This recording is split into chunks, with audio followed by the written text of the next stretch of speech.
Bien-aimés dans le Seigneur, bonjour. Je voudrais méditer la parole de Dieu avec vous dans le livre de Samuel, au premier livre de Samuel, au chapitre 15 et verset 22, que je vais vous lire dans deux versions, la version parole de vie et la version Louis II. Il est écrit ceci: Samuel dit, l'Éternel trouve-t-il du plaisir dans les holocaustes et les sacrifices, comme dans l'obéissance à la voix de l'Éternel? Voici, l'obéissance vaut mieux que les sacrifices et l'observation de sa parole vaut mieux que la graisse des béliers. Dans la version parole de vie, alors Samuel dit, qu'est-ce que le Seigneur aime mieux? L'obéissance à sa parole ou bien les sacrifices d'animaux? L'obéissance vaut mieux que les sacrifices des animaux les plus gros. Amen. Je voudrais vous parler donc de l'obéissance. C'est un thème tellement important et je dirais tellement nécessaire dans la vie du chrétien. L'obéissance, c'est l'action d'obéir. Obéissance, c'est respecter ce qui est demandé. Obéir, c'est exécuter la volonté de quelqu'un. C'est faire ce qui nous est demandé. C'est se conformer à ce qui est attendu. Quand la Bible nous parle ici de Samuel qui s'adresse à Saül, alors que celui-ci a offert des sacrifices au Seigneur, ce qui était demandé, du reste par la loi, Samuel lui fait le reproche cependant de n'avoir pas exécuté les choses telles que Dieu le lui avait demandé.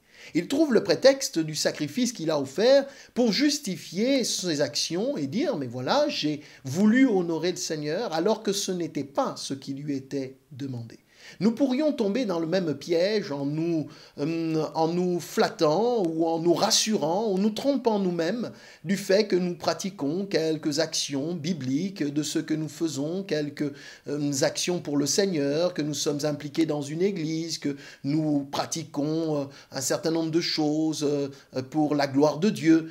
L'essentiel n'est pas tant dans ce que nous pratiquons d'une certaine manière, mais plutôt dans notre manière d'obéir à Dieu, dans notre manière de faire ce qu'il nous demande, du moins de nous conformer à sa volonté, de respecter et de l'honorer de cette manière-là. Je dirais que l'obéissance, c'est l'espérance, c'est la conscience que nous avons que Dieu sait exactement ce qu'il nous demande et que si nous faisons ce qu'il nous demande, il ne peut en découler que la bénédiction, la grâce de Dieu nous est accordée, mes bien-aimés dans le Seigneur. Mais voyez-vous, autant la désobéissance d'un seul homme a entraîné l'humanité entière dans le péché, ou du moins dans la condamnation du péché.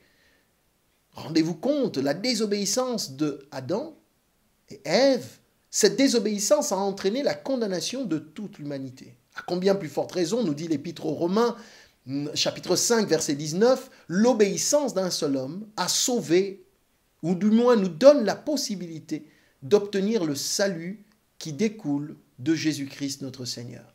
Et donc, c'est vous dire combien l'obéissance comme la désobéissance peuvent avoir un impact considérable sur la vie du chrétien et sur la vie d'ailleurs de l'humanité. Notre propos porte sur le fait de réfléchir à cette réalité-là. Il ne s'agit pas de tomber dans une négociation avec Dieu. Il ne s'agit pas d'essayer de tordre le bras de Dieu, de le forcer. Il ne s'agit pas de murmurer. Il s'agit d'être obéissant, de faire ce que le Seigneur attend de nous. Et peu importe le nombre d'années de vie chrétienne que nous avons, peu importe le nombre d'actions que nous faisons pour le Seigneur, si nous ne faisons pas ce qu'il attend de nous, si nous n'obéissons pas à sa parole, si nous ne respectons pas ce qu'il attend de nous, eh bien mes frères et sœurs, ce que nous faisons est caduc et inutile.